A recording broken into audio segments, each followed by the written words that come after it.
Friends చూడండి, ఇప్పుడు present అయితే మనం పోలవరం బ్రిడ్జ్ మీద ఉన్నాము. చూడండి, నేను ఈ రోజు అయితే స్విమ్మింగ్ చేయబోతున్నాను. ఇంకా ఇది లోతు వచ్చేసి సముద్రంలో ఇక్కడ లోతు అయితే కరెక్ట్గా 30 అడుగులు ఉంది. దీని హైట్ అయితే 500 ఫీట్లు ఉంది. ఇక్కడ నుంచి నేను దాటి ఇక ఒడ్డుకి అయితే నేను చూడండి, ఆ ఒడ్డు కనిపిస్తుంది కదా, అక్కడికి అయితే ఈత కొట్టుకుంటూ వెళ్తున్నాను. చూడండి, పోలవరం బ్రిడ్జ్ ఇది. మీరు ఎవరు ఇలా ట్రై చేయకండి, ఓకేనా? చూడండి, ఇప్పుడు అయితే ఎలా దూకబోతున్నాను.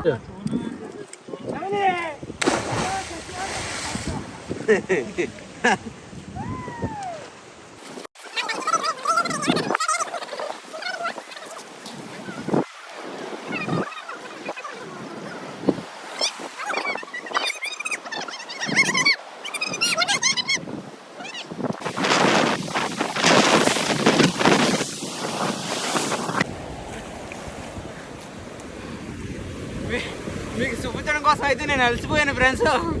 ఈ ఫెస్టివల్ కోసం ఒక్క లైక్ కొట్టండి, వీడియో వైరల్ చేయండి ఫ్రెండ్స్.